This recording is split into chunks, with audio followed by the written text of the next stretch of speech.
Hello everyone, what's up? Prince 1215 here with another movie review, and today we are taking a look at the live-action remake of Lilo and Stitch.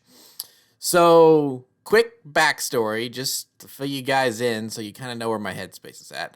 I love Lilo and Stitch, the original movie, the original sequels, the television series that followed the whole franchise. When the first movie came out when I was 5 or 6 years old, but I didn't see it immediately. It was actually like I think watching the stuff on Disney Channel, the show that really got me into it, and then I went back and watched everything afterward. The first movie and the direct-to-DVD sequels that followed. Of course, by that time, those I was getting as they were actually coming out. But yeah, when I was like in the kindergarten age, I adored Lilo and Stitch, and it's a very nostalgic property for me. And growing up and becoming older now in my 20s, looking back, I'm like, that was a solid kids thing. Because sometimes you grow up and you look back on things you're into as a kid, and you're like, I was so stupid. It's like, why was I ever into this? But it's like that did not age well at all. But Lilo and Stitch is one of those, like, you know what? That was solid. That was a pretty quality product from stem to stern. There's not really anything completely terrible about the Lilo and Stitch franchise, at least in my experience. The stuff that I enjoyed from Lilo and Stitch, from like the first movie all the way to Leroy and Stitch. I know there's animes afterward. I don't count those. I never watched those. As far as I'm concerned, the franchise ends with Leroy and Stitch at the end of the TV show. I'm not a weeb, so I never watched those animes. It's like it'd be one thing if Stitch was still with Lilo, but it's like now we're introducing a new girl. It's like, wait, what is this? Why is he leaving Lilo? This doesn't make any sense whatsoever. I'm rejecting these wholesale. Anyway, so yeah, love Lilo and Stitch. It's a very special property to me, and it's always been something that I have looked back on fondly. So, was I surprised when they announced that they were doing a live-action remake of Lilo and Stitch? No, because it's Disney and the money machine does not stop. So to say I have had tempered expectations for this film is kind of an understatement, because first of all, another thing about me is I hate these live action remakes that Disney's doing, just on principle alone. Like, doing one or two here or there, I could kind of see the merit of, like, you know what, this story could be reimagined as a live action. Maybe there is something we could do with this that is different. Because I kind of look at 101 Dalmatians, because in the 90s that got a live action remake with Glenn Close. So doing live action remakes is not really anything new to Disney. This is not a fad that they've started doing just in the last 10 years. They've been doing it for a while. And I kind of remember the first 101 Dalmatians, the live action remake, to be fine. The fact that they weren't talking dogs and they just had to do the whole, we're training the animals to kind of act and emote, and run around and do what we ask, and we're not going to have them talk to deliver exposition and stuff. It's like, okay, that's different from the original. So you really are relying on the human characters more, because of course the original 101 Dalmatians was this talking dog movie. So for the live action remake of that one to not have talking dogs, I was like, okay, hey, there's something to this. Obviously I wasn't alive when that movie came out. It's me looking at it in retrospect, obviously.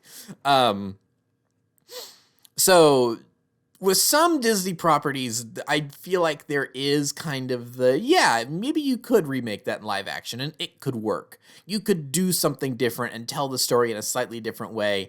And just the fact that it exists is not necessarily a complete abomination. But they did like one or two of those, and they did well at the box office. And so then Disney's been churning them out ever since. And they've been just totally soulless wastes of time and money, in my opinion. I'm not a fan. So like Cinderella, Little Mermaid, The Lion King. The Lion King is arguably the worst offender of all. Because that's the prime, I think The Lion King is the prime example of they did this completely wrong. They did this just for the money and without any ounce of creativity in their body. Now, I will give Jon Favreau credit. He kind of looked at it as a tech demo opportunity to chart some new tech, and they've used a lot of that tech on like The Mandalorian and at Lucasfilm and the ILM and stuff. So it's like, okay, it's a tech movie. It's fine, whatever. But if they really wanted to do something special with the live action remake now, would it have been as popular? Maybe not. But if you wanted to be creative with it, I think it would have been great if you do The Lion King, but you restructure it as a nature documentary and you have James Earl Jones narrate the whole thing. And then for like the songs, the musical numbers that everyone remembers, it's like you have like you bring in like different guest pop stars to do like their version of Hakuna Matata and I Just Can't Wait to Be King. And it's like the Circle of Life, you can keep exactly the same. That's your nostalgia bait right there. If you can keep that exactly the same. But like but like bring in, I don't know, she was in the movie anyway. Have Beyonce do Can You Feel the I think she did do, because she's Nala, so she sang that. So yeah, have her do her own version of Can You Feel the Love Tonight and play it over the lion date scene at the end, and actually set it at night instead of late afternoon. Anyway, it's like that would have been creative. That would have been different. It would have been something. It's like you can still tell, in a sense, it was all CG anyway. It wasn't even a live action remake. It was all CG except for like a sunrise or something. They shot like one actual real scene and the rest of it was fake. So it's like, since you're going to be doing that anyway, take the risk, do something different. Yeah, it's not going to be exactly the same as the original, but you're remaking it, so why not make some changes along the way? I was the exact same way with Aladdin. It's like, why are we sticking so close to the original? I love Aladdin. Aladdin's one of my favorite Disney movies. I love Aladdin to death, but it's like, hey, you're redoing it. You cannot recapture the magic that is Robin Williams as the genie, so do something different with the genie. Why? It's like, because a lot of people were like, oh no, Will Smith put his own twist on the genie, and it was different. No, it wasn't. He was just he was really doing a lot of the same genie shtick, but it was, he just was like, I'm Will Smith, so that automatically makes me cool. Hey. So I didn't really like Aladdin. I think the casting was good, but it's like, so again, with Aladdin, I think they could have done something different. It's like, look at the original Arabian Nights legend or whatever, and take some inspiration from that, because I'm pretty sure in the original folktale or whatever, there's 3 genies, one for each witch. It's like, okay, do that. Like, have there be 3 genies. That's more personalities to bounce off of one another. Like, have Will Smith be like one of the genies and have him be like the cool genie. And then like it's like because then there was that handmaiden character, I think that was Jasmine's handmaiden. Have her be the second genie. And so it's like she's like the voice of reason between the 3 of them. And then you could cast someone different. He could be the pop culture nerdy type character, and he's the one that brings in, and it's like that's where you kind of get your more zaniness of the genie from. And like all three genies are bouncing off one another, and like you turn Friend Like Me into like this whatever the triple version of a duet is. It's like, so you could make these changes and they could work. And I think they could work, and it would justify these films existing a little bit more than just being soulless cash grabs. So now that I've laid 10 minutes of groundwork here, we can finally talk about Lilo and Stitch. And the fact that I think this movie tries to kind of do some of what I'm talking about. And it somewhat actually succeeds at doing what I'm talking about. But at the same time, it also fails at what I'm talking about. A little bit. I think it actually succeeds more than it fails. But yeah, this movie's kind of, it's not, I don't despise it on sight like I do some other live action remake stuff. But I don't think it's really good either, because there's one problem I think all of these live action remakes suffer from stem to stern. You can give me a list of all the live action Disney remakes from that, that they've been doing since like 2015 or whatever. And I can point out to you, it's like, hey, this has this problem. This has this problem. This has this problem. It's kind of, and a lot of them are like the same problem. And each one of these has like the same problem. And I think that is, in broad terms, a misunderstanding of the source material. And that's kind of the broad buzzword term I'm going to use for it. But the more nuanced version of that, I think, is a misunderstanding of the script, which is not necessarily the same thing as not understanding the source material. What I mean by that is this film, a lot of other live action remakes, it kind of, the stuff that is like blatantly copy pasted almost from the movie they're adapting, I feel like that stuff I feel like is almost, it goes by too fast. And I think a prime example of this in Lilo and Stitch is the beginning of the movie that sets the tone, that sets up the characters, sets up the whole point of conflict. And that is the opening trial with the Galactic Federation and showcasing Stitch as a character and his powers and his whole escape from Gantu and all of that. All that's like the opening 10 minutes of the original movie. In this remake, it's truncated and is passed by very, very quickly in about 5. So it's like they trim half the runtime. And I feel like, and now I'll get into this. I think I understand why they did it, and I think it's a budget thing. But it still harms the overall quality of the film. And this same problem crops up in several different points throughout the movie. But this is just like the best example, I think, of it. Where that original 10 minutes of Lilo and Stitch being truncated down into 5 to get the same, hey, here's the setup for the movie so we understand what we're doing and where we're going. I think that does a disservice to this film because you're losing a lot of that room to breathe and really settle in, because the beginning of this remake kind of gave me whiplash. Like, I knew everything that was going on because I've seen the original, but if you don't know the original, they're banking on a lot of people knowing the original. It's Disney. Who hasn't seen all the Disney movies? I get it. I understand it. But you have to understand that there are some kids that are probably coming into this that have probably not seen the original, or have seen the original like very, very closely to what, like, they probably, like, I'm sure there's lots of kids that watch the original on Disney Plus for maybe the first time before going to see this movie with their parents Memorial Day weekend. I think that's a very likely possibility. A lot of kids probably did that, having not seen the original, because the original is over 20 years old. I'm old, blah.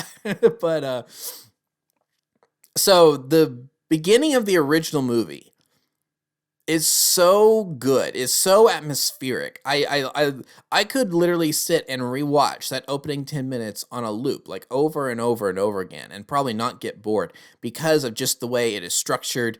It's really kind of, you could almost kind of end it. I mean, there's obviously, it's a very open-ended ending. But you could almost kind of end that first 10 minutes of Lilo and Stitch, call it a short film, and it's like, that was great, that was awesome, I want more of this, can we get more of this? And then obviously you do get more of this because it's a whole movie. But that first 10 minutes is such good, like, cartoon sci-fi for me that I could just sit and watch that whole thing over and over and over. Because the thing that I think makes that work is that it takes its time to help build the world and build the characters and help you understand what's going on, and set up Stitch as your protagonist. You're one of your 2 protagonists for this movie. And it does go by quicker. Like, Lilo's section has a little bit more time dedicated to her. Like I think another 15 minutes, once we go to Hawaii, I think a good 15 minutes passes before we see Stitch crash on Earth. Like, there's another good chunk of time that goes by. And then, but these are characters that actually have to talk to one another. Like, there's not, like, Stitch doesn't, he has dialogue, but, a lot of it's, hey, boop, chicky, it's like, it's all the alien gibberish. That probably sounded very silly. I'm glad there's no one home to have heard me do that right now. But, so, like, the starting off with the council and the trial, and I like that I think this is a issue with how they open the remake versus the original. Like, you're opening the original on Jumba. Like, they're bringing the charges up on Jumba. And hey, you're this scientist, you've created this thing. He denies it, and then like like you can see in the background this little pod come up, and he's like, I would never invent, and then the reveal happens and Stitch is there, like already like crawling on the ceiling trying to figure out a way out. And Jumba's like, more than one. And so it's like so it feels like they're going through courtroom procedures, like, hey, here's the accused, here's what he's accused of doing. Where in the remake, and so it gives this sense of authority, and it's like, hey, this council, this bureaucratic council knows what they're doing. They're going by the rule set that they've put for themselves here. And it also and again, it helps build up the world, because then this comes back into play at the very end, where Cobra Bubbles is like, aliens are all about rules. And it helps build up the world and make it feel richer, because the aliens are all kind of following this predetermined code. It's like, this is how we do things. And so by having something kind of the familiar mixed with the unfamiliar of, hey, this is obviously some sort of courtroom thing going on. So we're kind of following the logic of how a courtroom would operate and work. But it's also, it's like the Senate chambers in the Star Wars prequels, where there's all these aliens and seats and stuff. And so it kind of has that exotic, weirdness, we don't know what's going on here vibe to it. So it's that good mix of the familiar with the unfamiliar. So you're setting the precedent of, hey, here's the accused, here's what he's accused of doing. You don't start, typically trials don't start saying, there's been a murder, we're going to go over the murder, oh, by the way, here's who we think did it. It's like, you don't do that. That's not how it works. So, but the remake opens on Stitch, and it's almost like the trial is for Stitch, and Jumba is an afterthought in the remake, which is weird. And this is one of those things that that these live action remakes do, is that they make kind of these small changes, but they do so not understanding the minutia of the original script. Because so by changing who is on, it's like, who's on trial in the remake? Is it Stitch or is it Jumba? And it's like in the original, Stitch is obviously our protagonist. We know that, but Stitch is not the one on trial. Jumba's the one on trial. Stitch is almost, in the council's point of view, Stitch is kind of an afterthought that becomes the larger problem. Like, Jumba's the one that created this. They quickly figure out this is some sort of monstrosity, this abomination, and they're like, okay, so obviously we need to throw the scientist in jail. Now we need to figure out what to do with this thing. What do we do with this thing? Well, let's send it to a desert asteroid. Captain Gantu, take him away. And so they figure all this out, and so it's like Stitch is kind of this. It's like no one really wants to bother with Stitch. They're like, just toss him on a desert asteroid, because this is a kids movie. We're not just going to toss him in a black hole, which may be the better option if we really want to get rid of this creature that's supposedly indestructible. So you kind of understand the world and Stitch's position in it very quickly in this first couple minutes of the original.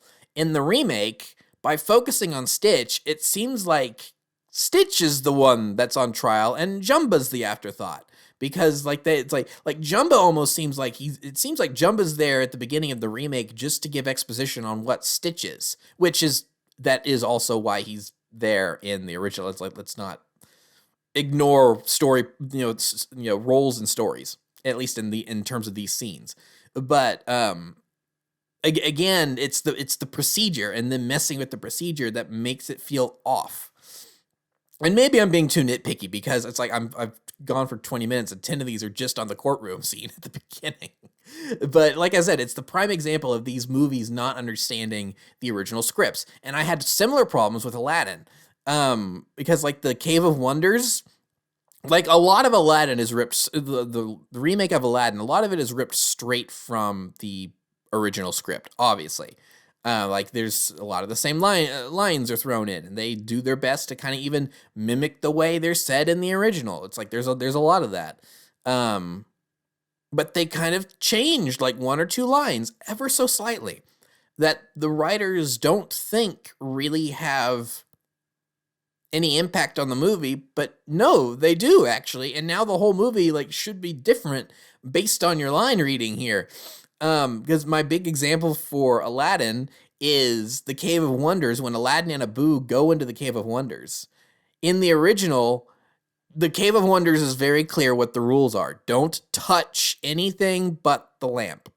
And like obviously for whatever reason, carpet is like, you know, he's a carpet, so I guess he's not considered to be treasure since they literally walk all over him. The cave doesn't freak out, and maybe intent has something to do with it anyway. But so the cave is very clear. Don't touch anything but the lamp. Like the lamp is what you're here for. Get the lamp. Leave. You are not allowed to touch anything else. It's very clear about that.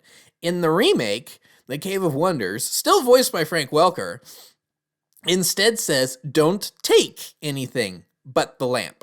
Well, now that's a completely different rule. Based on that rule set that the Cave of Wonders has just given us in the remake, Abu and Aladdin should be able to line their pockets with anything they want. And as long as they don't step a toe outside the front door and leave everything in the cave, where, you know, it's not even where they found it, just leave it in the cave before they leave, they should be golden. Based on that rule set of the cave saying, don't take anything but the lamp. And so then when Abu, again, finds the big ruby crystal and touches it, the cave freaks out. It's like, you have touched the forbidden treasure. And that line is exactly as it is in the original. But hold on, Mr. Cave of Wonders. You told them, don't take anything but the lamp. So Abu should be able to rub his little paws on this big ruby all he wants and be fine. Because so it's like, so you gave them bad instructions and you should not be trying to kill them right now, which does not put them in a position to then get the lamp and have the plot move forward. So it's like I said, it's changing these small details that kind of mess things up and make everything feel off. And Lilo and Stitch does some of these things too.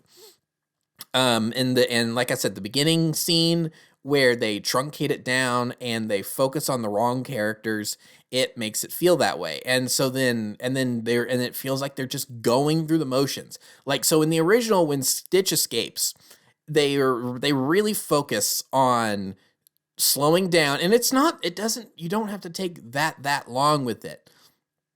Where Stitch, the cutting back and forth shows a passage of time. So from Gantu leaving the cell, going to the bridge, sitting down, and then him ordering the fleet to embark on their journey, it showcases that some time is passing. And Stitch has been left in the cell for a little while. It may not even be that long, because it doesn't look like that they really, really get underway before Stitch escapes. Stitch still escapes very quickly because he's Stitch. But there's still time for him to really kind of assess his situation and think and figure out and, you know, use his smart supercomputer brain to really figure out the situation. And so then that's when he starts, because you can see him looking at the guns, and the guns are following him, and he kind of drops his ears and the guns follow. And then that's when he's like, ooh, okay. And then that's when he does the drool thing. And then he's like, ah, ha, ha, and he gets the idea. Even though he's a 2D creation, you can kind of see the gears turning in his head because of how well he's animated and everything.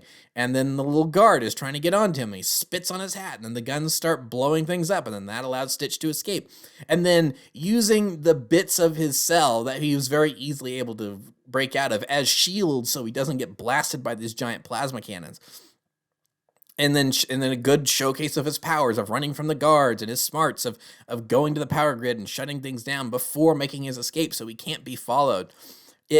All of that, again, this is like 3 or 4. The Stitch's escape is not long. It's like 3 or 4 minutes, but still, maybe not even that. But it still lingers and gives you enough time to really feel like you're in the moment and figuring things out. And then when the Grand Councilwoman is like, okay, get me a sit rep. What's going on? Where is he landing? How do we fix this giant mess that's happened now? And then like again, this is a small change, but it just kind of ruins the whole vibe. Is that in the original, they're like, hey, it's the planet Earth. You know, it's mostly made of water, and the Grand Councilwoman says, he won't be able to survive in water. His molecular density is too great. And then everyone in the control room goes, "Oh, that's a good point. You're right. Okay, we're kind of in the clear," and everyone kind of breathes this sigh of relief. And I think this is maybe just like a modern filmmaking thing where they think the audience is too dumb nowadays or something. Because even if you're a kid in 2002, her saying he won't survive in water sets up the rules of the universe, the rules of the movie. His molecular density is too great line is kind of flavor dialogue after that. It's like if you're a child, it's like it just sounds alien and cool. But if you're older, you kind of get the idea. Okay, something with his molecules and water don't mix. So it's like there's something would go on and it's not good for Stitch. Okay, I'm understanding. But in the remake, they say the planet's mostly made of water. And so then the Grand Councilwoman says the same thing. It's like, he won't be able to survive in water. His molecular density is too great. And then all the little fuzzy alien animals look at her like, huh, what are you talking about? And then she kind of rolls her eyes like everyone here is an idiot. And she's like, he's too heavy and he'll drown. And then everyone goes, oh, okay. It's like, it really kind of... This is one of these things that bugs me about a lot of, again, some of these live action remakes is that they kind of, it's on top of not understanding their script, the original script they're working off of. It kind of also dumbs down all the characters. Like, this is some sort of alien galactic federation. And they've been, who knows how long they've been in business? Who knows how long they've survived as, this conglomerate of species and everything. And but this is the Grand Councilwoman. She's like the leader of this federation or whatever. And so it's like, so everyone here at their post, for the most part, should be intelligent. And it's like they're manning stations and pressing shiny sci-fi buttons and everything. So in the original, her saying his molecular density is too great. And everyone understanding what that means, it makes sense for the world. But I kind of feel like having them go, molecular density is too great, what does that mean? And then her having to, over-explain it and kind of beat you on the head with it. I just feel like this is something that crops up too much in these Disney remakes. And it makes the whole thing just feel unnatural. Like, these aren't actually conversations that the characters are having with one another. Instead, it's just spoon-feeding exposition to the audience and setting up the rest of the movie. Because not every scene in this movie has this issue, but this opening sequence does. Because then, for some reason, they're just leading Jumba away through the bridge. And then this is another thing, is that they really truncate a lot of the locations. Because in the original movie, they've clearly set up that, hey, this big Senate chamber or whatever, this is on the planet Turo. Then they take Stitch away and they put him in the prison ship, which is the big egg-shaped looking thing. And then Stitch escapes from that, and then they go back to presumably planet Turo, where the Grand Councilwoman is then in this control center, or the bridge or whatever, wherever she is. Maybe it's the bridge of the ship that shows up later at the very end of the movie, but it seems too big for that, whatever. It doesn't really matter. It's, again, what I would call a third location now.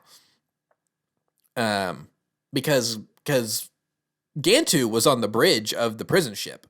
So, and it's not the same location as where the Grand Councilwoman is later. So I'm presuming it's back on planet Turo or on another spaceship somewhere else. So then after that, we get that, and then, they explain some things. Then they go to the prison to recruit Jumba. And that's another location. So that's our fourth location in 10 minutes. So we're changing locations, and it's making everything seem big and sprawling. This big universe we're setting up, this galaxy of aliens. But in this, it's so truncated. Like, presumably, the way they present it, the big Senate chamber, the prison, the command deck are all on the same ship. And, like, they're going to transport it. So like, they had the trial for Jumba and Stitch. And then they're going on the ship with all these thousands of delegates, and the ship could be that big. I'm not saying it's like the ship isn't big enough to hold all the. It could be. I'm not throwing. It's like, but it's the truncating of all, and then like they're leading Jumba to like the prison cells, I guess, and they just like to get Jumba to the prison cells, they have to coincidentally be escorting him through the bridge, so you can just have these characters bump into one another. What the heck? And then he's all smug, and he's like, oh no, what? And it's like, oh no, I see my experiment has escaped. That really sucks for you. And then and like the Grand Councilwoman comes to the conclusion that Jumba's the only person that can go after Stitch way too quickly. Like she just immediately says, "Okay, well you're going to get him," and he's like, well, "That's a bad idea." And it's like, "Okay, how about this? We'll give you your lab back if you go get him." And he's like, "Okay, that's done." And it moves so fast, because like I think they start talking about that before Pleakley even comes in. And then Pleakley comes in, and then it's like, they're spouting some of the exact same dialogue from the original. It's like, well, we're rebuilding the mosquito population. It's an endangered species. But it all just feels forced and wrong. And again, it just like we're getting through this as fast as possible. And like I said earlier, I think I know the reason why. I think it's because of the budget of this movie, where the budget for this movie is low. It was not a high budget, and that's because this movie was originally supposed to be on Disney Plus.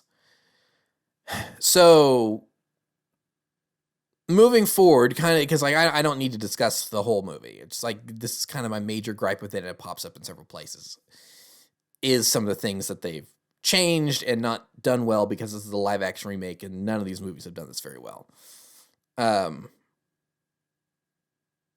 But I do find it interesting but some of these changes that they're making, I kind of understand for budgetary reasons. So I hate the fact that the opening of this movie is so truncated and short, and it doesn't feel natural, and they're kind of focusing on the wrong characters, and it doesn't build the world up enough. But I kind of understand it because their budget's so low. So like they've got to animate all these aliens and make them look photorealistic and stuff, and they've got like they don't even I think they had like a half of a Marvel movie, like one of the lower end smaller Marvel movies, not even like an Avengers Endgame Marvel movie where they have all these stars to pay and everything and giant special effects. Like no, this had like the like I'm pretty sure this movie had like the budget of Ant-Man 1, which was not the biggest budget in the world, I don't think. So and it kind of makes sense because it was supposed to be made for streaming, where you're not going to get a big return on investment when you make a movie for streaming. Like the way you make money back on your movies on streaming is to hopefully court new subscribers. But as I think this has been an issue with Disney Plus for a little while, though, is that I'm pretty sure their numbers are kind of stagnant. So that's why you're seeing a lot of things on Disney Plus not get renewed and go away. Because like a year and a half ago or something like that, they had a big purge. Or maybe 2 years ago, however long ago it was, they had this big purge. And so like a lot of this content that came out around the time of the first year or so of Disney Plus, like a lot of that stuff they just got rid of. Like it's gone in the ether, does not exist anymore because they didn't want to have to pay the licensing fees and rights to and royalties and all this stuff. It was like, oh, we'll just nuke it all and be done with it and open up more data storage on our servers, which is bonkers. So yeah, I understand this movie having a smaller budget because I guess they figured that they could get away with telling a smaller version of this story on Disney Plus. And I will say the story, not the story, but the scale of this movie feels small, despite the fact that like I said, it's like they truncated these locations at the beginning. Hawaii feels small. I know we focus on one island primarily. But the island kind of feels small, like the dog shelter where they find Stitch kind of seems like it's like in Lilo's backyard almost. Like Stitch, like they don't do a good job of showing like the distance between locations very well. So it's like Lilo and Nani's house feels like it's just like right up the road from town. And then the dog shelter seems like it's just like through their backyard and some trees. And it seems like town's right next to the water. And then right next to that is the resort. So it feels like this entire movie kind of takes place within almost like a 20 to 30 mile radius, which is not a huge area. And that's not to say that every movie, it's like, I don't even think the original really takes place in maybe a radius that much larger than it, but the way the movie is paced and the way the locations are set up and everything, it makes it really feel like there is some distance being covered, and this is kind of a real location in the original. And I think the fact that it's animated helps suspend your disbelief with that stuff. So and again, that's one of these reasons like why are we making so many of these movies in live action? Because a lot of these plot details and elements of stuff where you suspend your disbelief because it's animated, you're no longer, it's like you're not suspending that disbelief as much because now it's quote unquote real. And so, yeah, because thinking about it, the Lilo and Nani's house in the original isn't that far outside of town. Like it's kind of removed. Like it's kind of up that hill, and they've got the long drive and everything, and it's tucked in the trees. But still, you could, because there's several scenes where Nani is just walking into town, like down the because she runs back home when she bumps into Cobra Bubbles in his car and calls him a stupid head and kicks the front bumper, and then just runs up the hill basically, the long driveway, and then Cobra is like right behind her too. It's like he shows up very quickly, and she was just in town, so it's like, so yeah, town is close, but there's just something about the way the original movie presents its scale. It feels much more believable compared to this movie, and it's like it kind of allows you to get a feel for where everything is because it spends time in the world, where this remake it's jumping from place to place. So it's like, okay, so where is the resort compared to home and town? It's like it feels close, but I don't really know. So it's like, but how did Lilo? It's like, so why did Lilo decide to? It's like, how did Lilo decide to go to the dog shelter to know that Stitch had run away to be in the dog shelter? I don't know. That's a good question. It's like, it's not like Stitch didn't really. It didn't really seem like he left a trail for her to follow. It's like, did she just use intuition? So it's like that. So yeah, that's a weird thing about this movie where it feels small scale, and maybe some of that's like the camera that they're using, like the aspect ratio. It's like it doesn't feel cinematic. But again, that's probably a budget thing because this was supposed to be viewed on your TV at home on Disney Plus and not thrown in a movie theater on this giant screen. So so yeah, that's so the movie just feels small and cheap because of that. But I will give it some flowers. I think the animation work on like all the CG stuff is well done. The designs for some of the aliens, for Stitch and the Grand Councilwoman in particular, I thought were pretty great. It's like, yep, that looks like probably what the Grand Councilwoman would look like if she were real. It's like, yep, that's Stitch. I buy that as Stitch. I kind of wish we saw the spikes on his back and his forearms more, because we didn't see them a whole bunch. So I kind of wish we got more of that. But so yeah, I mean it's the CG's done well and everything, but I can understand a lot of that being expensive. And it's like, okay, so it's like so them saying we have to cut Gantu out of this movie because of the budget, I understand it, and I'm actually not opposed to that, really.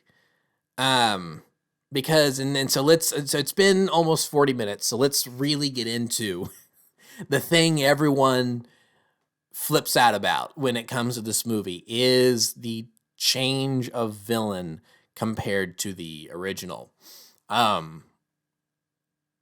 So like I was kind of alluding to, on paper, I'm not really against this idea. Even in execution, I'm not really against it either. It like I said, it changes some things around, but I don't think that's necessarily a bad thing. The thing for me is I just don't think it was necessarily done well, because for a number of reasons. But and this is something I could think is. I'm just going to go ahead and say it. I think this movie's getting a sequel. It's making too much money at the box office. And part of the reason it's making so much money is it had like this really small, compared to a lot of other movies that they make, budget.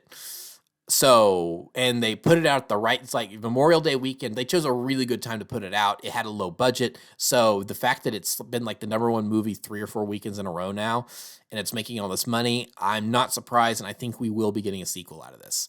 So I'm going to put that up front and say that when it comes, just for context, when it comes to discussing the rest of what I'm about to discuss here concerning Jumba. So that all being said, I still don't really think they handled the Jumba thing very well. And it could have worked. It could have worked. But and I think a lot of that comes down to the casting. Like Zach Galifianakis, I'm sorry, very miscast. I don't even think it's like a lot of people were saying like, well, Thunderbolts came out a couple weeks prior, and David Harbour does this really good Russian accent. I don't even think it's necessarily the Russian accent that makes or breaks this character. And I know they talked about that in interviews and stuff, but I just think that Zach Galifianakis just seemed bored. Like I never bought him as the character. There was never this moment. It's like, 'cause if you want to change Jumba, fine, go for it. Because if you have to remove Gantu because of budget reasons, then I think Jumba is the natural choice to make the villain for this movie. Because for a good chunk of the original, he is the villain. Or not. I mean, yeah, he is the villain. He and Pleakley are the antagonists. As bumbling as and as comedic relief as he is, Pleakley is one of the antagonists of the movie. Alongside Jumba, because they're the ones hunting Stitch. They are the point of conflict. Like it's Stitch trying to hide from Jumba and Pleakley as they're hunting him, and it's they're spying on him over on the hill overlooking the house and everything at night, which is creepy. They're doing these like they're in disguise in town and everything. And I think where a lot of people are getting, which I think is fascinating, honestly. I think where a lot of people are getting their very warm and fuzzy memories of Jumba is in all of the material that comes after the first movie, which I actually really like, because for a long time, I kind of thought I was on this little island where I'm like, am I the only person that really remembers that there was a TV show for Lilo and Stitch, the series, and they went on all these adventures and the characters. It's like, no, they didn't get like heaps of development, but you saw some like small changes in them here and there. And it really fleshed them out just enough. It's like, so because a lot of times if I ever heard someone mention Lilo and Stitch the series, they kind of just like, oh yeah, it was another thing that Disney did just try to monetize their IP. It's like, well, but it was good though. So it's like, if they turn out a quality product, I don't care if Disney were to make quality products, I don't necessarily care that they're trying to wring every penny out of me, because hey, it's good. The stuff that they're giving me to try to get my money is good, so it's worth the money. Not to say that watching the TV show would cost. It's not like I had to put in $5 every time I wanted to watch an episode of the show, but you know what I mean.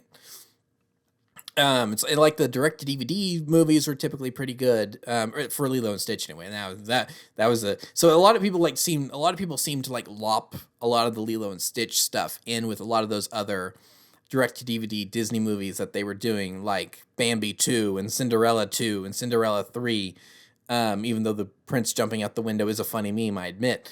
And just like all of these, like Lady and the Tramp 2 and the Fox and the Hound 2, and all of these really bad direct-to-DVD sequels that were just made to make money, and they didn't care if they were good or not. But the Lilo and Stitch stuff was never like that, so I was very pleased to see the reaction from people going #not my Jumba, because it's like, this isn't Uncle Jumba. I want my Uncle Jumba. And so it's like, yeah, I kind of like seeing that response from people, because it kind of vindicates me, like, aha, I wasn't the only one that enjoyed that show. That's great. I like that. But anyway, so I understand people being upset at them changing Jumba, but I think if looking at just the first movie and adapting just that, it makes sense to make him the bad guy. But they just didn't do it well, because they cast Zach Galifianakis, who just sounded bored the entire time, and they didn't it's like there's nuggets. There are nuggets to this version of Jumba that I think could have really worked if you'd cast someone else, because he's saying things that, while kind of cliche and we've seen before, like, it seems like this Jumba just, I'm ignoring the line delivery, I'm focusing on the dialogue. Looking at it, this seems like a Jumba that is really, really, really driven by his ego, and that kind of being his Achilles heel, and that being his driving force for everything. um, and not necessarily the love of the science like the original. And I think that was a change that could have worked. Because like, it's like he's always saying, "Hey, I'm the genius. I made him," and it's like, and yeah, original Jumba called himself an evil genius all the time too. But it seemed, but I mean, he definitely had the skills to back it up. But that almost seemed like he just kind of looked at that as a title, because it's like. Because he would build these tools for Lilo and Stitch, and he'd go, "Oh, evil genius engineering" and stuff. But it's a hoverboard. It's like this is a child's play toy, and it's like you're hanging out with this 6-year-old and her dog basically, and you're like this loving uncle. So it's like you're not an evil genius. As much as you're pretending, maybe pretending you are, say you were. It almost seems like that was almost like a title to original Jumba, and he didn't really put too much. After a certain point, he didn't put too much stock into it. Because like in the opening in the original movies, like I prefer the term evil genius as he gets sent down in the trash chute, or not the trash chute, but sent away to the holding cells. So, but this Jumba, the Zach Galifianakis Jumba, really does seem like his ego it's almost like they are combining Jumba with Hamsterville. Because Hamsterville's ego is really what was driving him in the series. So it seems, and that's not a bad route to go, as it's like, okay, we've seen it before, but for this character that could work. But it's like, it's just such a, Zach Galifianakis was just so boring as the character. Like they really could have done something with this, and I think that's the primary reason it doesn't work for me. In this, not even, it's like a lot of people are just upset at the change in general. It's like, no, I think that if you're just looking at the first movie and just adapting the first movie, because I also kind of believe that another reason they made that choice is that they were making this movie under the assumption that this is going to be the only one they make, because it's a Disney Plus thing. And so it's like, okay, because we're making this for Disney Plus, it'll go out, it'll exist, and that'll kind of be that. But now I think they're going to make a sequel, and because they didn't kind of have a little sequel bait in this one, because I think it was more just kind of a wink and a nod, because Jumba is like, I'm going to remake you into 627, and it shows him go through the 6-2 series. So you see Angel, you see Ruben, you see Stitch, and then you see 627 on the little scanner thing on Jumba's ship at the end. And so it did feel like, to me, that felt like more of a wink and a nod. Like, yes, these are some of the other experiments. They're going to be characters you recognize if you're a fan of the old stuff.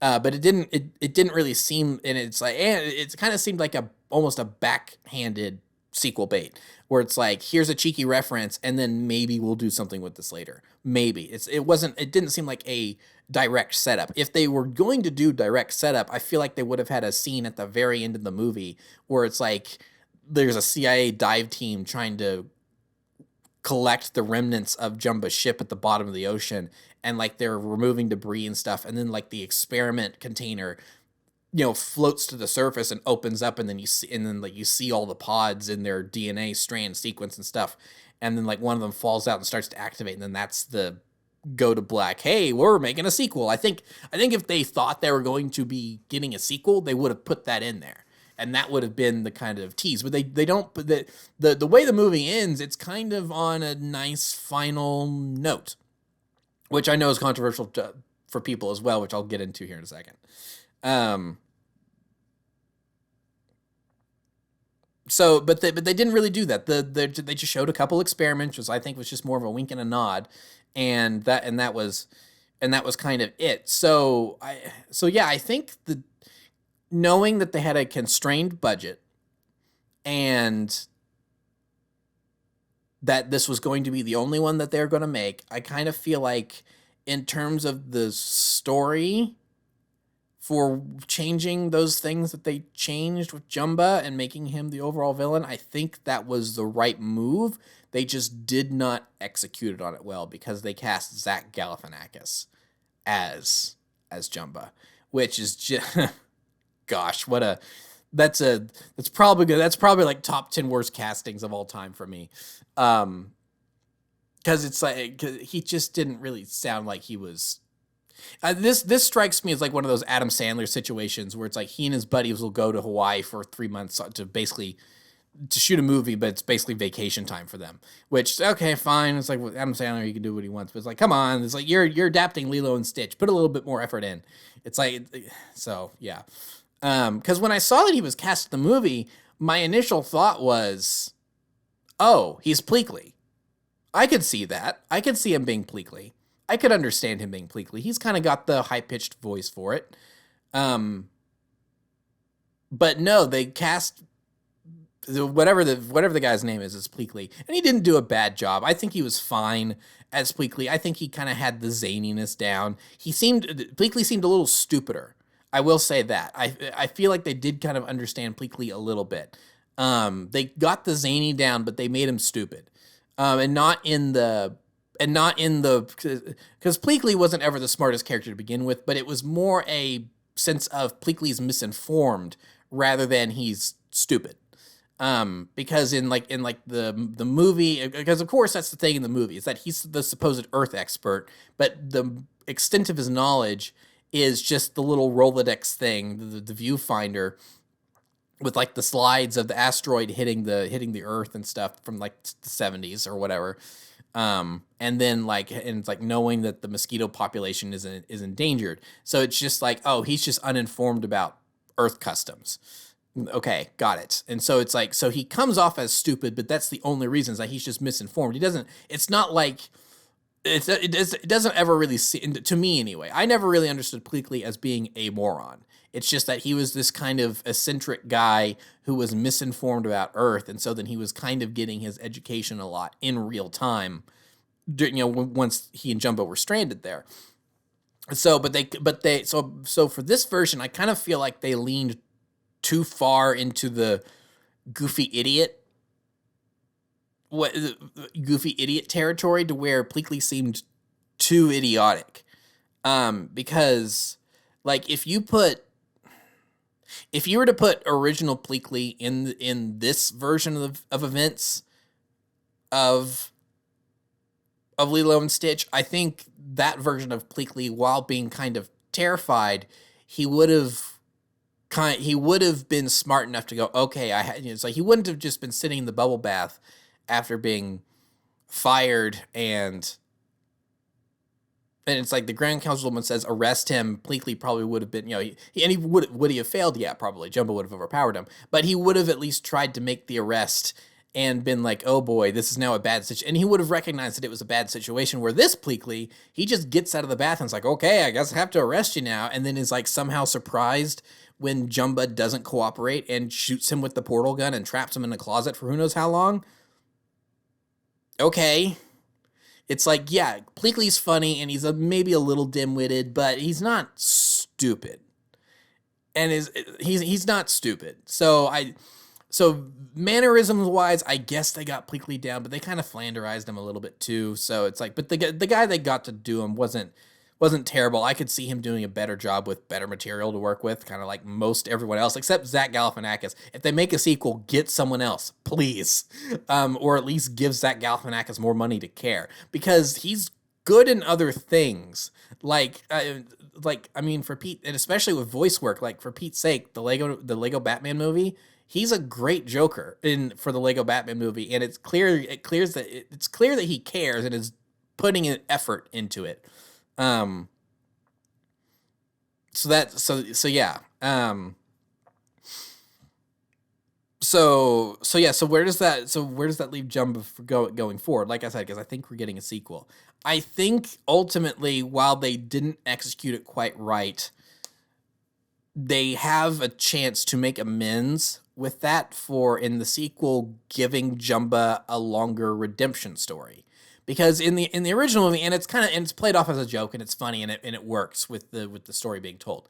But Jumbo spends 2/3 of the runtime, more than that maybe even, being the villain. Like, Jumbo is the reason the house explodes. Let's not forget that. He and Stitch are fighting, and it's like, and they just kind of let the house explode because they're both a little destructive. So Jumbo's not a wholly, completely 100% good guy, but it's clear that he's also not a monster. And so it's like, so that's where the wiggle room for redemption comes in, when he's like, you expect me to, do what you'd say just like that, fine. It's like, yeah, you're just gonna do what he says. It's like, oh, he's very persuasive. It's like, it's played off as a joke, and it's like, okay, we just need to rush this along, but it kind of works for the cartooniness of the story being told. But for a sequel to the live action version, you now have the opportunity to really kind of dig into Jumba's softer side. It's like, it's kind of treated as a throwaway line, like, and it's kind of cliche, admittedly, but you could make it work, where he and, like, I think it's when he's about to be sucked out of the ship, when the capture pod is ejected, and he's kind of, his fat rolls are making him stuck in the ship, and Lilo's about to go shove him out, and he says, it's like, I didn't have a very good Ohana growing up, so are you surprised that I turned out the way I did? Maybe if you gave me a second chance. And then Lilo taps the thing to send him back into his human form, and he goes flying. Obviously, I feel like that's kind of played for haha, we're poking fun at cliche tropes type thing, but that could work with Jumba. It's like, show a little bit of, like, how he was ostracized from his family, and that so he threw himself into his work, and the only thing that gives him satisfaction is being known as this genius, and it feeds his ego, and that's what really makes him this evil scientist and stuff.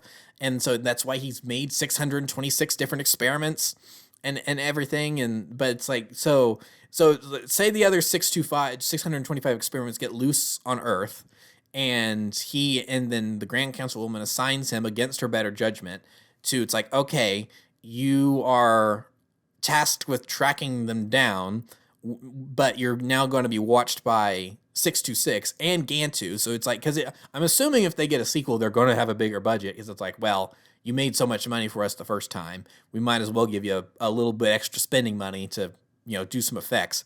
So it's like, so hey, Gantu, and so, Gantu's going to be following you around. He's the prison warden or whatever, so you've got this prior relationship with him after having been in jail for 4 years or whatever. This is your second chance at redemption.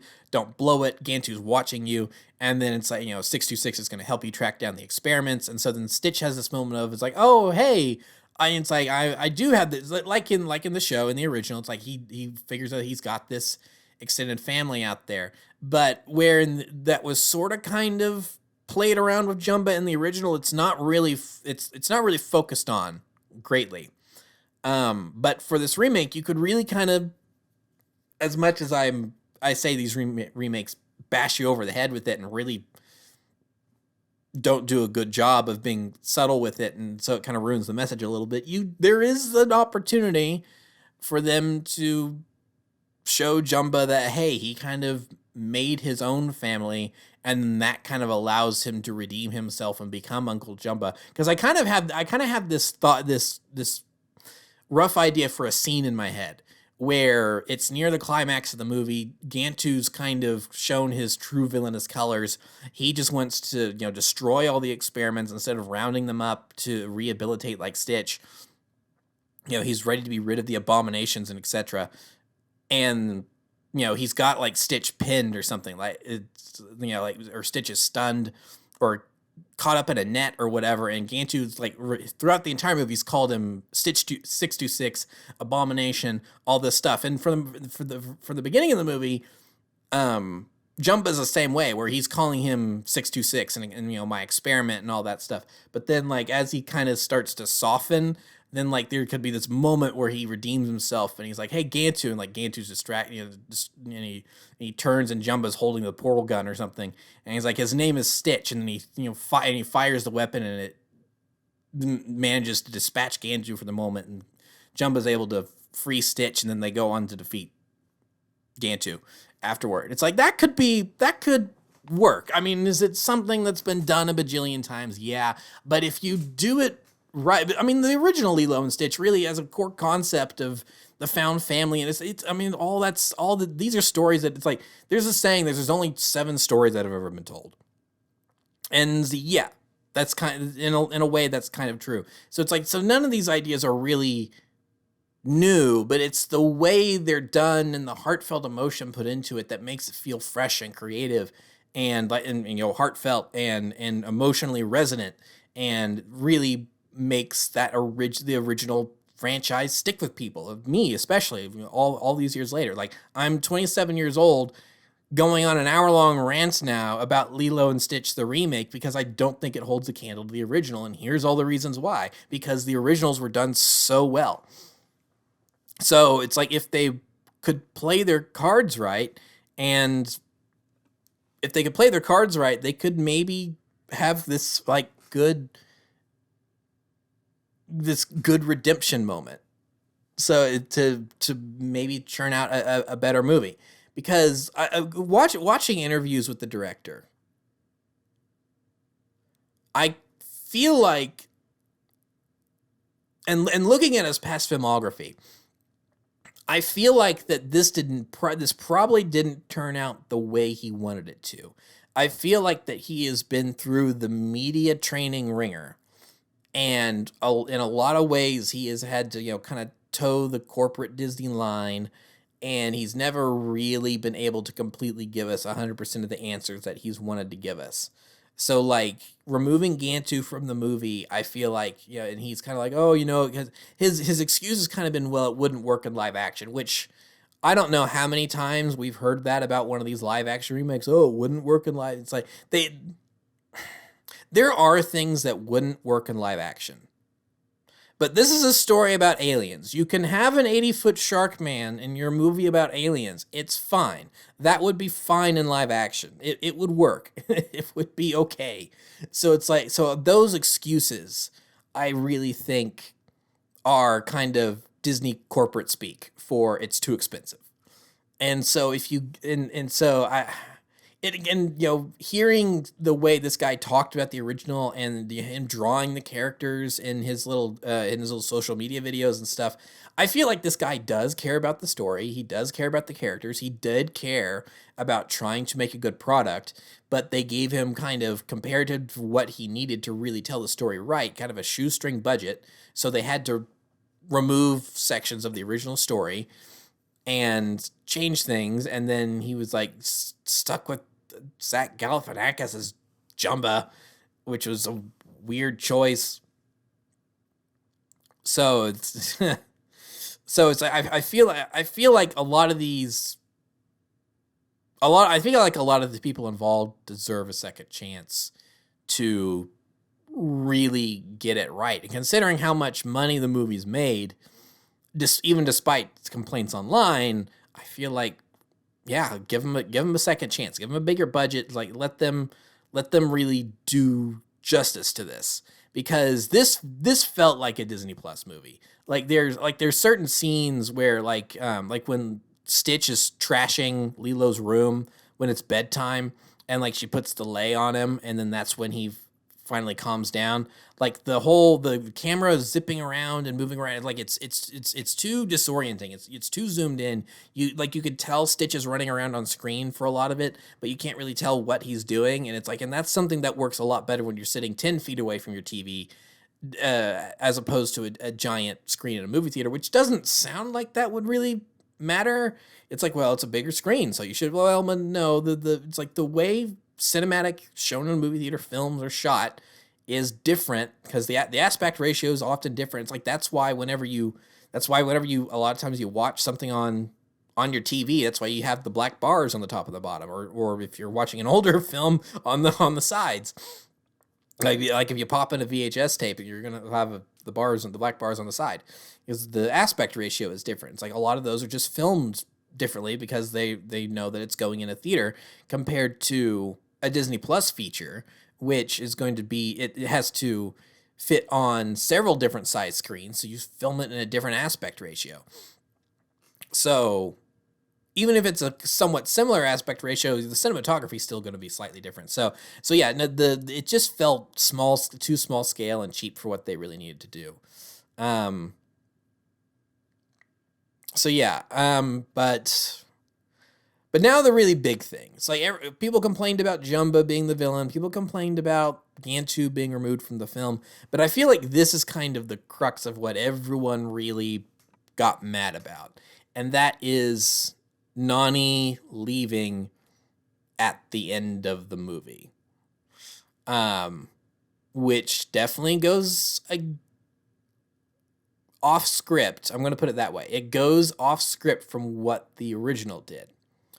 And now this may be controversial. I don't necessarily think this is the worst change in the world. Because this is the one change from the original that I think worked the best. And that's another reason why I think that this director and the crew and everything and the actors involved all deserve a second shot at this, and why I wouldn't actually mind a sequel as much as I hate these live action remakes. Because at the core of the story is you kind of have these two simultaneous things going on. You have Stitch learning to be kind and not destructive and to go against his base instincts and to learn and accept what family is. And then you have the story of the two sisters trying to be a family and them struggling to be a family after the loss of their parents, and then them through Stitch and Uncle Jumba and Auntie Pleakley eventually, them finding a new family to put back together. And gosh, just thinking about it, it's like, because it's done so well in the movie.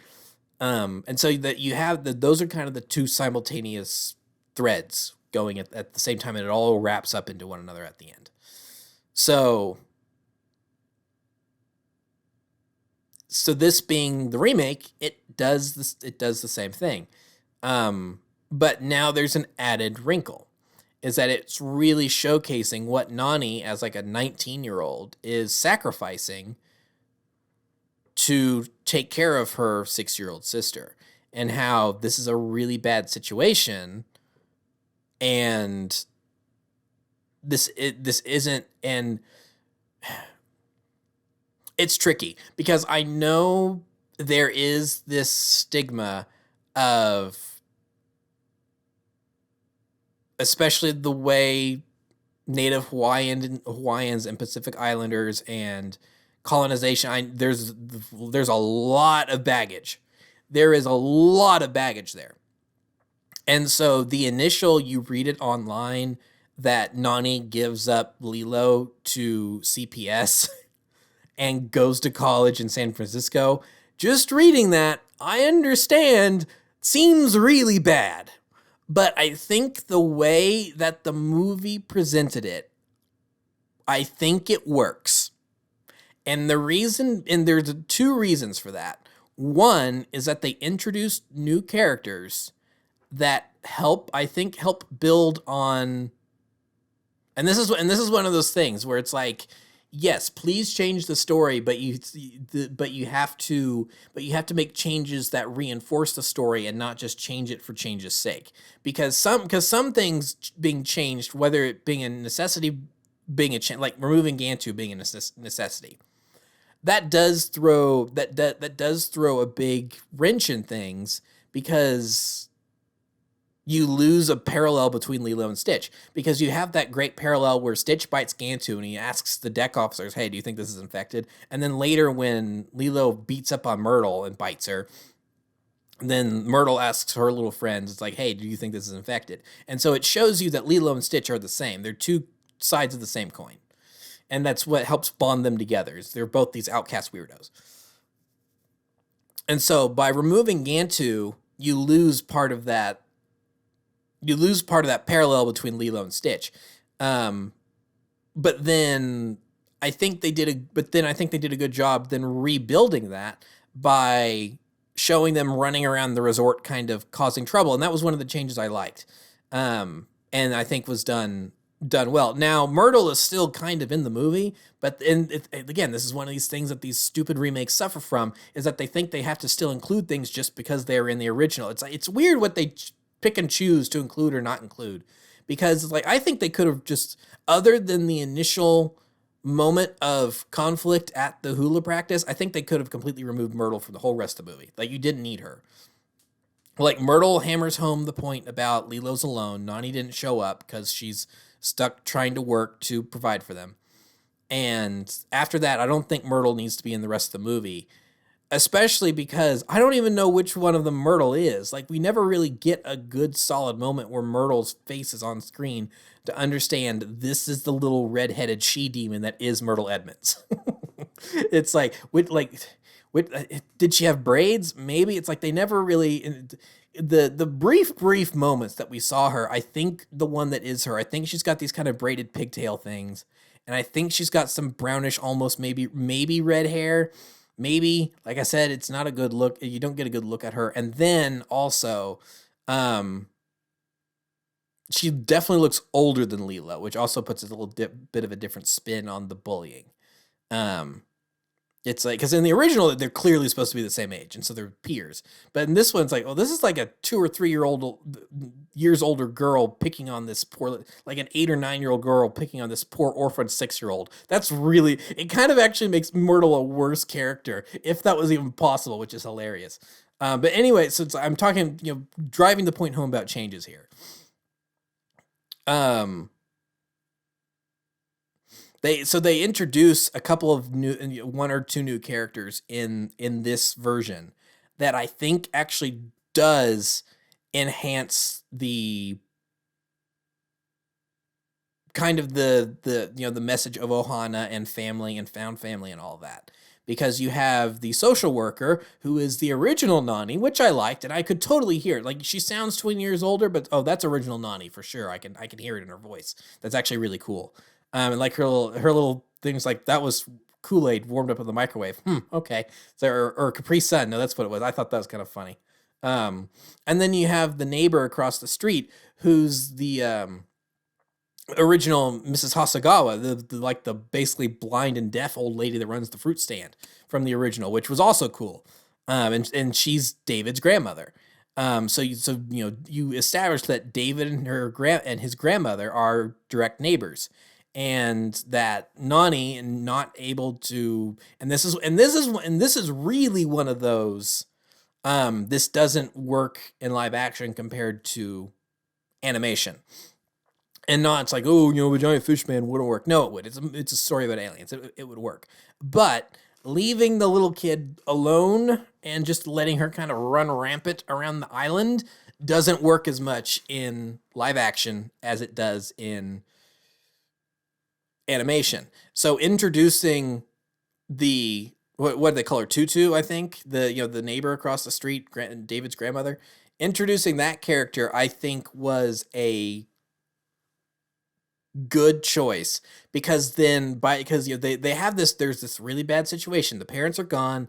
Nani is forced to take care of her little sister, is the only family she has left, and it's just not working. She's just not cutting, and it's like they, I think, and people complaining about this, I think they lost sight of the fact that in the original movie it wasn't working either.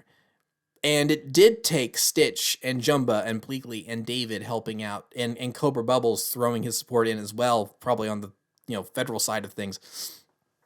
It really took all of them working together to make the situation work. It's not like It's not like Jumbo and Bleakley left at the end after helping rescue Lilo and Stitch, and then going forward, it really is just Nani and Lilo and Stitch against the world. It's like you have Uncle Jumbo and Auntie Bleakley for a reason. So the whole Nani on her own taking care of Lilo, it's even the original. This is not working. She needs help. But in the original franchise, she still is off working a lot to fund everything, and then it's more or less just Jumba and Pleakley kind of are now built-in babysitters. So this is the same but different thing, where I think it's really just kind of something that's easily hand-waved here, where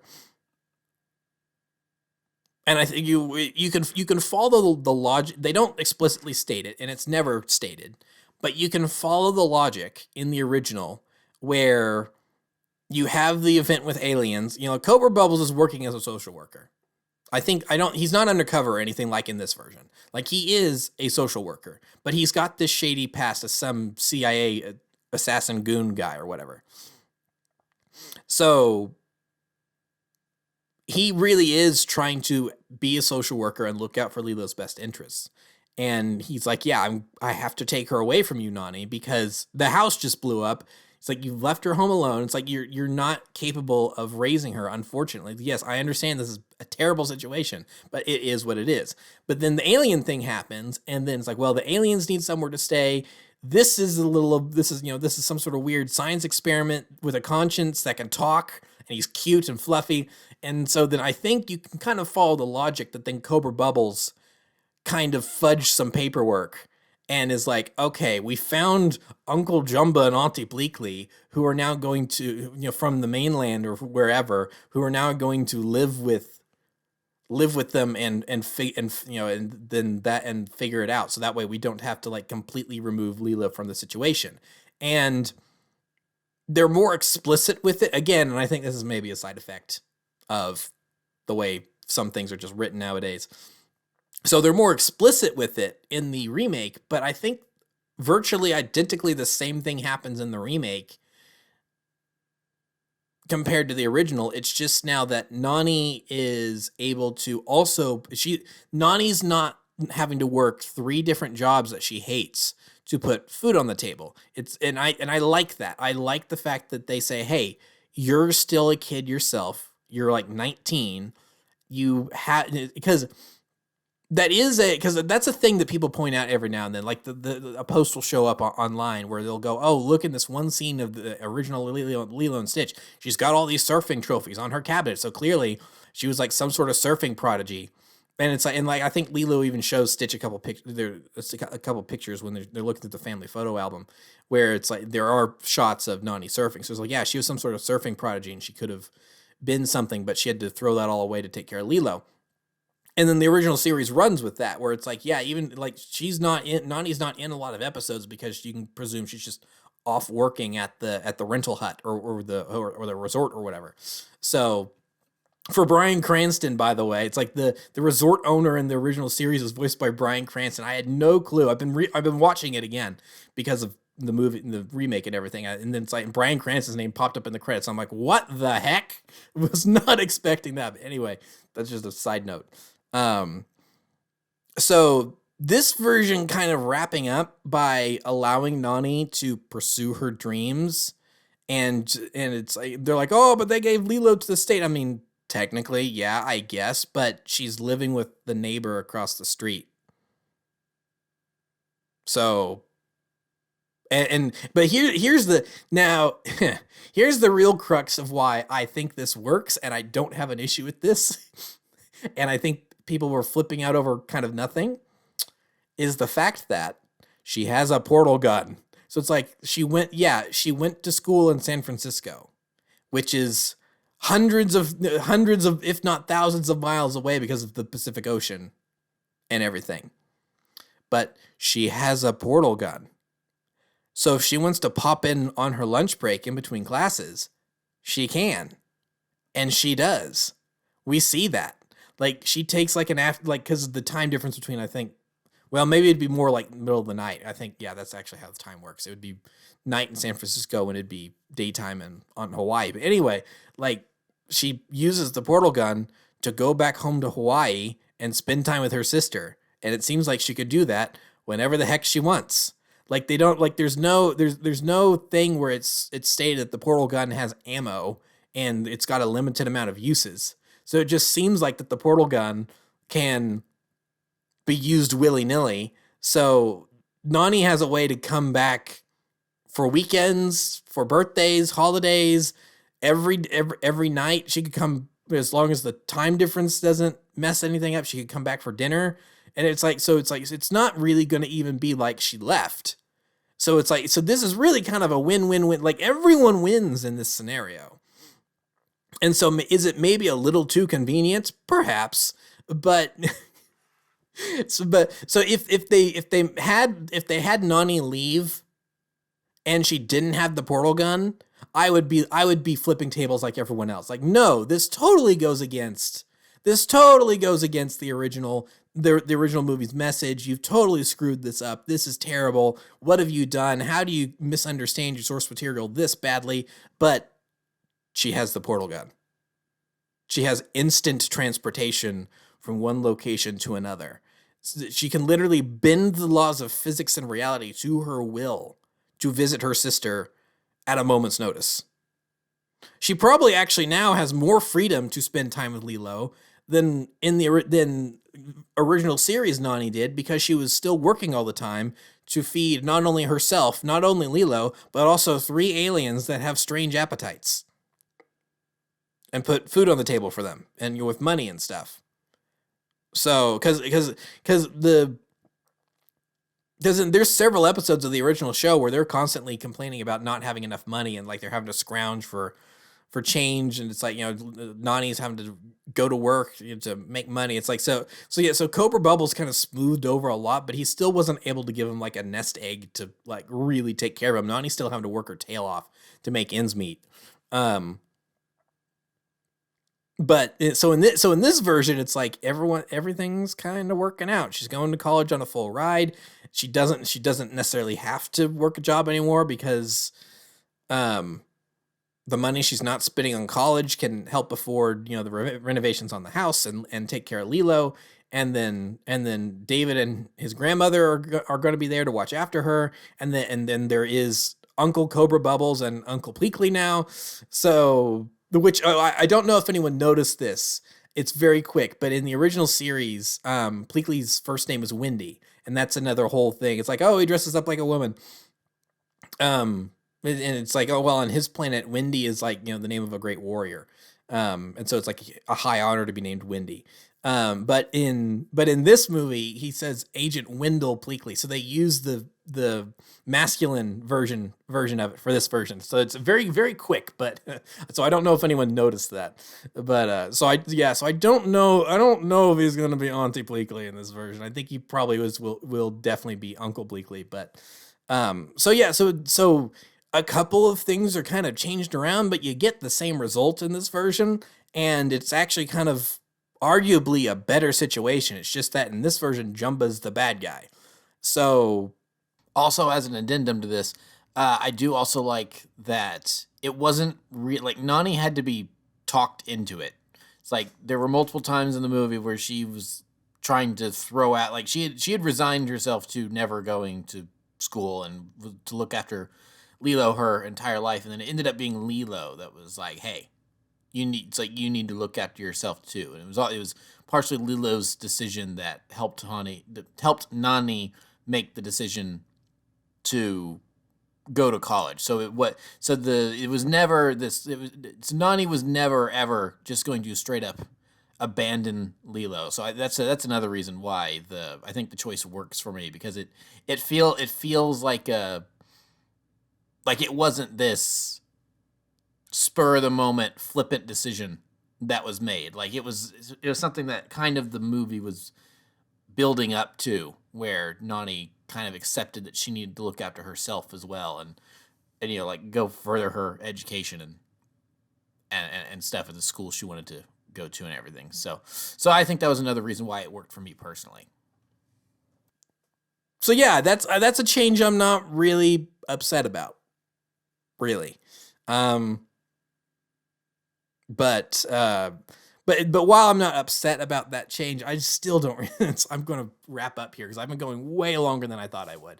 I did not think I'd actually be talking. I thought I'd talk about this for 30 minutes tops, but I've gone for almost an hour and a half now, so I'll wrap it up.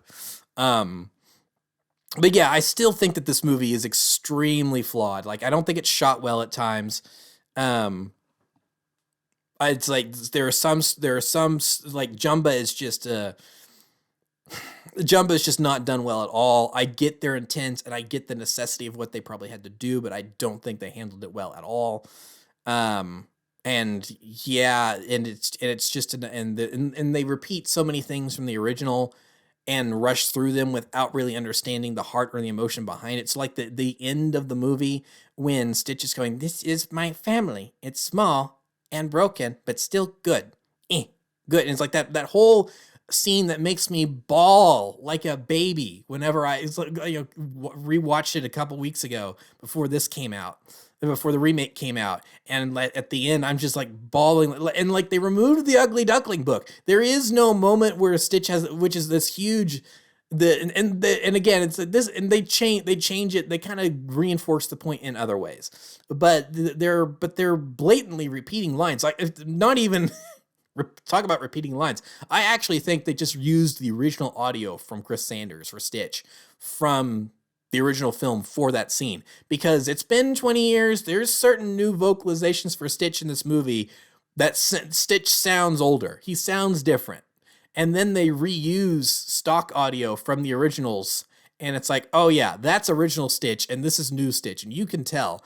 And I'm pretty sure that scene at the end where Stitch is explaining who his family is, I'm pretty sure they just reused that audio, didn't have him re-record that. Well, they may have had him re-record that, but they may have gone, nope, reuse the original audio, find the original audio files, that's better.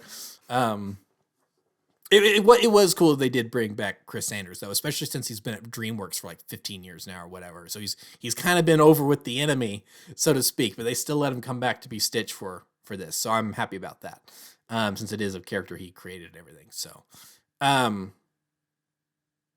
but the movie still does too many of these. We're doing this because the original movie did it without really understanding how this should be paced, or the intent. Because like they do the joke where Lilo's trying to get Nani out of her room so she can make the wish on the shooting star that turns out to be Stitch's crashing spaceship.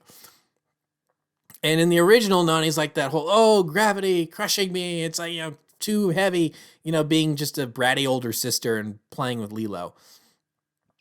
And she really plays it up, and it's like, oh, look at me being a goofball. But in the original, it's like, I don't know if they needed to tweak the audio or what, but like Lilo's screaming of trying to get Nani out is too loud, so you can barely even hear that Nani is trying to do the joke, and she doesn't like any. And again, this is a animation to live action. This is definitely an animation to live action thing. I don't think works as well, because you can't actually have adult Nani really like fall over on Lilo, this real 6-year-old girl. So I think that's something they should have just wholesale removed from the movie, because that is something I definitely don't think worked, because it didn't, because they did it and I don't think it worked, where it's like, and you can barely even hear her going, oh, gravity crushing me, and she's not really selling it the way it needs to be sold. I think I understand the intent of what she was doing with the delivery. It's like, oh no, the gravity, it's just, like try to sound like tired and stuff instead of hamming it up, but it needed to be hammed up, and it probably just needed to be removed, because I just don't think it works in live action comparatively. So they did things like that the original did, just because, and they did it just because the original did it, but it's like, so yeah, it still suffers from a lot of those problems. But the core of this movie, I think, so I still didn't really like it that much, but I think the core of the movie, which is the central title characters, after an hour and a half, I'm finally going to talk about it very briefly. The core relationship between Lilo and Stitch, I think, was good. I think they handled that well. The little girl that they got to play Lilo, I think they did a very good job casting her. I think she did very well, because it can be such a gamble with kid actors, but I think she did such a great job of playing both a realistic little kid while also kind of sticking to Lilo's mannerisms and idiosyncrasies. The only complaint I would really have is I don't think they touched enough on the fact that she's such a diehard fan for Elvis. Because they had the Elvis music in there, and they have her playing the records and stuff, but there's never really these moments where she's, unless I missed a couple things, there's not really these moments where she's like trying to teach Stitch about Elvis because of how much she loves. And it's like, Elvis Presley was a model citizen. So it's like, we're going to use his methods, of being a nice, which is funny that she's putting Elvis on this pedestal with all this, the skeevy things that Elvis kind of got up to. But she's young. Whatever. It's fine. It works. And so it's like, it's like, hey, let's see if you can play guitar and dance and like try to improve yourself and everything. So it's like that stuff. So they didn't really do that stuff in this. So it's like that is kind of a complaint I have. But overall, I think the little girl playing Lilo was fantastic. I liked the adaptation of her outfit from the movie, from the original in this, where it's like it's still that red Hawaiian shirt with like the white palm tree leaves on it, but she's wearing overalls over it. I liked that. I thought that was a good translation of the classic look. It's like I said, it's different, but I did like the way that they bonded this time, and I think it worked. Where Lilo and Stitch in this version kind of initially bond over being troublemakers. Like that's more of a subtle background thing in the original, and it works. It's like it's the fact that they're such outcasts that really ends up helping them bond in the original. But the fact that they're both troublemakers is really what helps them bond in this. And I really like how Stitch causes all this chaos and Lilo seems to be kind of going along with it. And that's what kind of you can tell that's what endears Stitch to this little girl to begin with in this version, where he's like, hey, she's kind of like me. She's this troublemaker and everything. And that kind of works. And so he's like, I could see myself hanging out with her. And like, she teaches him how to high five, it's like they're squirting each other with water from the spray nozzles. They're running around the resort. He's eating crayons. She's letting him. And, they're howling on like the lifeguard shack or whatever.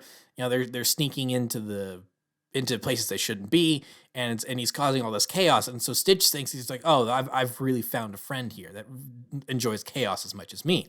But when he causes Nani to lose her job, Lilo is like, oh, this is not good. We've gone too far, and realizes her mistakes and now has to teach Stitch about those mistakes. And there's a small moment where they're about to leave the resort and Nani's walking to the truck and Lilo's sitting in the back with Stitch, and Stitch holds up his paw and he's going, hey, come on. It's like, we caused trouble. Let's high five over it. And she just kind of shakes her. It's like, it's not focused on it. It's like, like Nani's walking to the truck while they're in the back.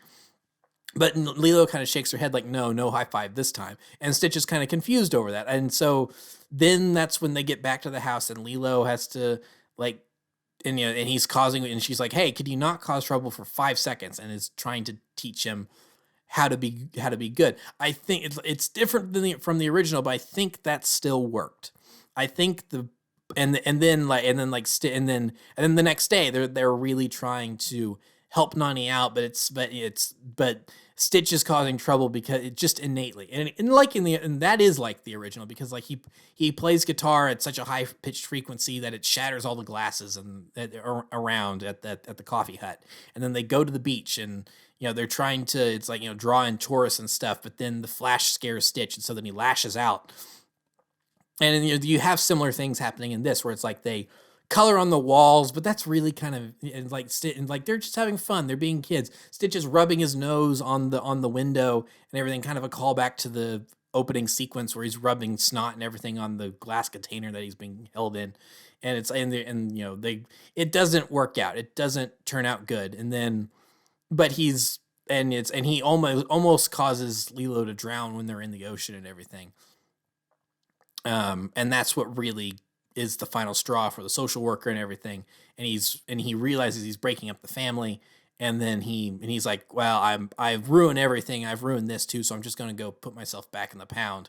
And then I like the fact that Lilo goes to him and is like, hey, just because this is, like I said, this actually worked for me. A lot of the rest of the movie did not, but this actually worked for me. That then Lilo goes to him and is like, hey, you screwed up. Yes, but that doesn't mean that I don't still love you and think of you as family.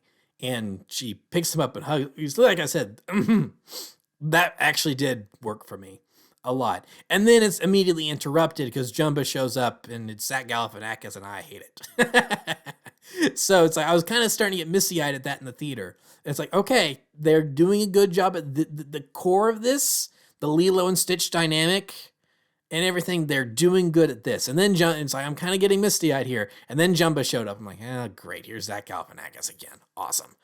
And then they did the Portal video game thing. It's like, now you're thinking of portals, and had him go. It's like, okay, that's funny. I like that you did that. It's like, you have a portal gun. You have to do the thing. That's funny. I get it.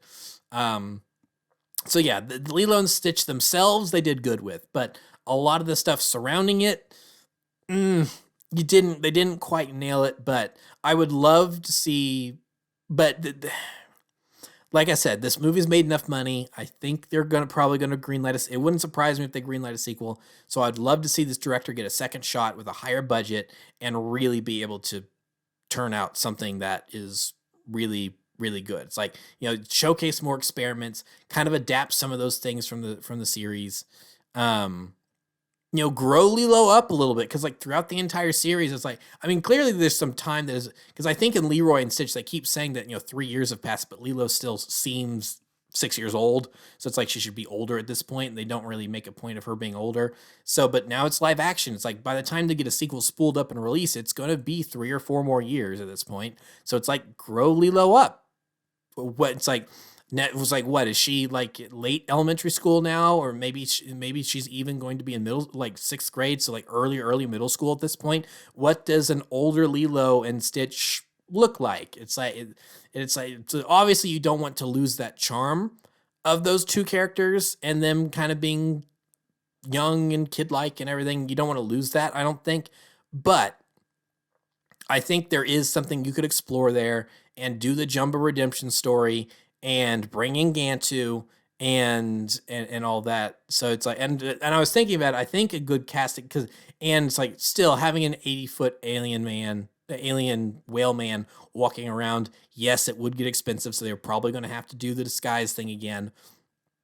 I think so if they have to do that again, I think a good casting would be John Cena. I could see John Cena being Gantu. Like, think of that kind of strict very authoritative type character, but also kind of a buffoon at the same time. I'm kind of thinking Peacemaker a little bit from James Gunn's DC stuff.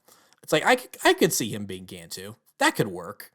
And it's like, because just imagine, I'm hearing in my mind John Cena yelling, "You little trog," while chasing after Stitch. Could work. I could see that working. And he can play kind of straight up bad guy, very bad guy, but also like flawed. Like, Gantu's a flawed villain. Like he gets that redemption in Leroy and Stitch, which is great, and he's kind of goofy at times. It's like, because that's the thing, he's overzealous and he kidnaps a child. I'll kidnap 1,000 children before I let this company die. Another Disney reference. And he kidnaps a child, which is wrong.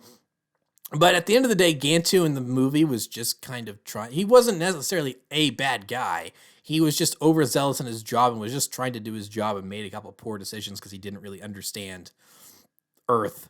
And so I don't think he really saw Lilo in that moment as anything more than just like some sort of weird alien squirrel, maybe, to him.